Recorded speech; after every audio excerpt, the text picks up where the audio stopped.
Welcome to the 66th Grand Prix of the channel, and this is technically the equivalent of the finale of 3 seasons in Formula 1, which I find pretty cool that I've done that across my channel. Anyway, here we are at the Singaporean GP, not the finale at Abu Dhabi, not yet, but getting some messages from Jeff and Emma telling us about the car and the qualifying session. But talking about qualifying, we should do well. Although if you didn't see my team yesterday, then you'll know why we won't do well, because I made a collect setup change and didn't go quite well, and get an upgrade on the REV, which is a bit stupid considering we meant to be saving them. But let's go to the qualifying, as I accidentally skipped it because I got a little bit annoyed. But Esteban Ocon setting the 37, same with Pierre, but a 37.3 from him. 36.5 from Valtteri, that's just showing off now. Going through our first lap now, that's not so good. That's not how to do that corner. Unfortunately, we're going to have to come back to the pits now, and Jeff kindly reminds us that we have front wing damage. We tell Jeff that we're coming into the pit lane. There you go, into the pit. We don't go into the pit lane. Oh my. FIA. Why?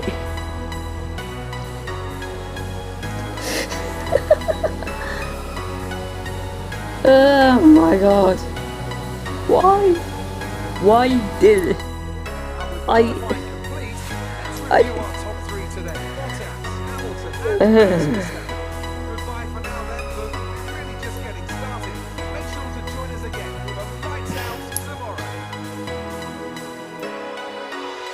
Yeah, because for some reason the FIA didn't let me reverse and then go back into the pit lane. I think it's because I had Stroll immediately behind me, and I was blocking him from going in the pit lane. I've never actually seen that in the game before, so yeah. Unfortunately, now we'll be starting from the back of the grid, so we're going to take that opportunity to change our engine components. For some reason I didn't do that. I'm even more stupid for not doing that then. Anyway, I'll just change the engine components. I'll have a drink whilst I change the engine components. So yeah, see you at the race for the Singaporean GP.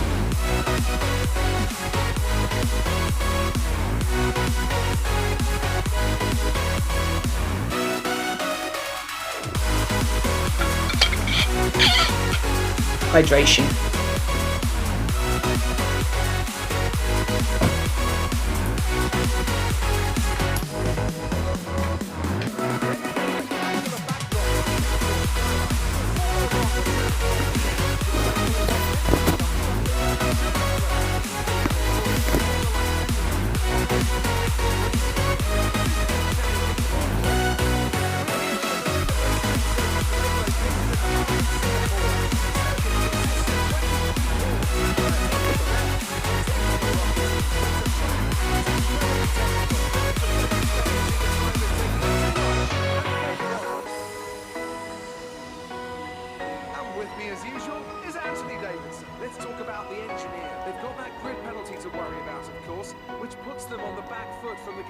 Yes, it's not the position you want to be in at the start of the Grand Prix.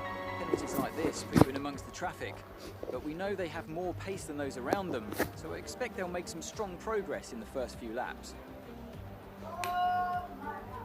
With the race minutes away from starting, here's what today's grid rundown looks like. Good job yesterday from Valtteri Bottas. The Finn starts from pole position, and Lewis Hamilton completes the front row. As we continue through the rest of the grid today, we have Verstappen, Vettel, Charles Leclerc and Gasly, Perez, Albon, Ricciardo and Carlos Sainz, Norris, Ocon, Kevin Magnussen and Grosjean, Kvyat, Raikkonen, Antonio Giovinazzi and George Russell, Latifi and the Engineer. It's almost time for the lights to go out, so let's head down to the track and get this Grand Prix underway.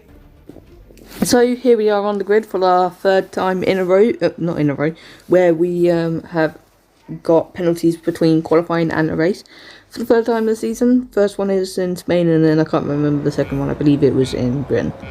But here we are, getting ready for the 5 lights now, and I bet you we will get wheel spin on the exit of the 5 red lights. A lot more than the competitors. They get a much better start. That's due to the on-throttle differential, but I'm going to show you about that one in this race. Going into turn 1, we're side by side with Latifi, almost losing the rear end on the braking for turn 3. Get ahead of Latifi going towards turn 4 now, but he's still there on our inside. Hopefully we can get a move done into turn 5 and turn 4, and we do. So now on the run towards turn 5, Russell gets away from us, unfortunately, a little bit. Unfortunately. Going into turn 5, not anywhere to make a move on him, or turn 6. We don't have a look. I thought I did have a look. Must have been my team. Oh yeah, it was my team because I was behind him in my team. Anyway, going through the second sector now, heading towards the old Singapore sling. They changed it as it's no longer chicane. Going through there, and Jeff telling us it's a good start, so got to keep that up. Lewis Hamilton sitting at 42.7 at the end of that lap, looking really close to Russell now on the exit of the final corner. Red light came on for his car, so maybe he's saving some battery. Going into turn 1, we make the move stick, and now we are behind Giovinazzi and Raikkonen in the Alfa Romeos. Heading through the end of sector 1 now, we go a little bit wide on the curb. Oh my god, that's like what, 3 moments? Very unfortunate. Going through sector 2 now, and sector 3, Lewis Hamilton set at 40.9. We lose the rear end again, but for some reason I don't show it. Going through the final corner now, set at 42.5, our best so far in the race, as we've only done 2 laps. Going through now to lap 3, as we lose the rear end massively, and yeah, just got to make sure that we keep control of the car. Going through turn 4, Giovinazzi ahead of us, I believe. No, Raikkonen was ahead of him all the time. Lewis Hamilton came into the pits. We lose the rear end coming in for our pit stop on lap 5 now. Coming into the pit stop, can we not hit the barrier? Yes, we cannot. We go into the pit lane, and we don't hit the barrier this time. Trundling down the pit lane now, and I do believe I have a drink break, considering our car is about halfway through the pit lane. We do have enough time. Getting out of the pit stop, 3 seconds, it's a little bit bad. The Haas of Grosjean got jumped by the Alfa Romeo of Raikkonen. Russell seemed to have closed in on us, which is not good. Coming out of the pit lane now, and just telling us to be careful on the exit. It's a very tight exit. Lewis Hamilton sitting at 39.7, going through to lap 7 now. We set a 2:08 due to the pit stop. Who's that? That's Giovinazzi coming in pit lane now. We get ahead of him.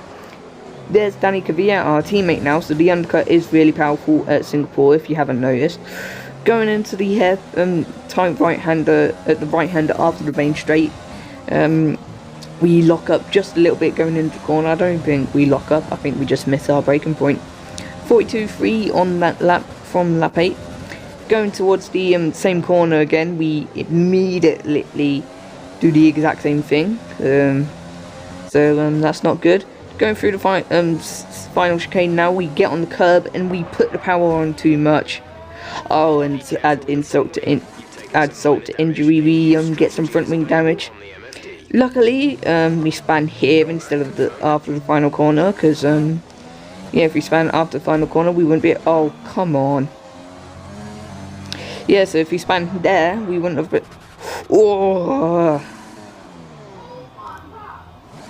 come on. Luckily, the FIA decided not to disqualify us for some reason. That's a bit weird considering what happened at qualifying. So yeah. Changing the front wing now and change the tyres for the second time in this Grand Prix. How fun. Coming out the pit lane, hopefully that is our final stop and we can just plough onwards. And 20th position. Not really much reason to continue, but we're gonna continue anyway, as get some valuable data about the car. Lewis Hamilton is out of the session, so we won't be dead last, so hopefully we can continue and get past him. Nicholas Latifi has pits, so hopefully we can close a gap on him and get past him. Going through the hairpin now. Is there much reason to continue? So we have retired from the Grand Prix. That's the end of the race. We'll see you in Parc Fermé. And my AI driver has decided to constantly rotate the wheel. That was annoying, Grand Prix. Red Bull pulling out all the stops today. What a great win. Tell me, Ant, how did they manage to achieve this win? Well, I know it's a bit of a boring answer, but the truth is they simply had the best speed package on the day, and a driver who knows how to take advantage of that. It doesn't matter how much time you spend poring over the stats and planning strategies if you can't keep the pace, and our winner today showed they could do both.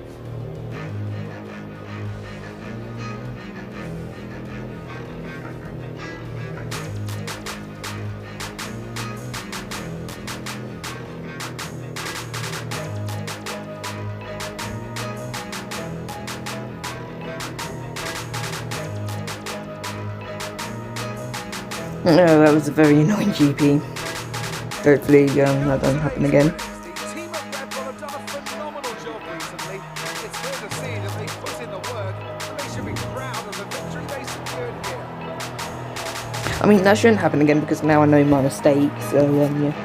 Quite glad this has happened when I'm not in a title fight, because if I was in a title fight that would have been catastrophic for my title chances, considering I was down in last before I retired. So yeah, that's why I'm not in Red Bull or Ferrari or Mercedes in that case. But I'm getting some XP for the laps that we did complete, which was only 8 of them. And at the end, Danny Kvyat goes up 2 positions. We could have potentially beat Latifi, although we were about 40 seconds off George, so I kind of doubt it because Latifi was 10 seconds off him. P7 in both championships, which is not too bad, and best of the rest in the Drivers' Championship. Can't have too many races like that, otherwise we will lose that status, and yeah, getting 7th in the Drivers' Championship is all that matters for us at the moment, and doing well in just constructors as well. Unfortunately, because we retired, and Sebastian Vettel got a podium, which is still unrealistic. Yeah, he beats us 5-1 in that race, meaning he now leads 10-3 in the drivers' rivalry. But we're coming towards the end, and because we retired, there is no race highlights. Unfortunately, I hope Codemasters change that so that there is a race highlights, because yeah, I get why, because you retire, but yeah, they really need to change that, hopefully. But as we change the engine components now, I'm going to say my goodbyes. I'm the Racengineer. Like, subscribe, comment your thoughts on the race, as it was a short one. Share with your friends, because friends have common interests. But until the next time, the Russian GP, join us next Wednesday for the Russian GP. And yeah, hopefully it's better than this one. But I've been Racengineer. Goodbye.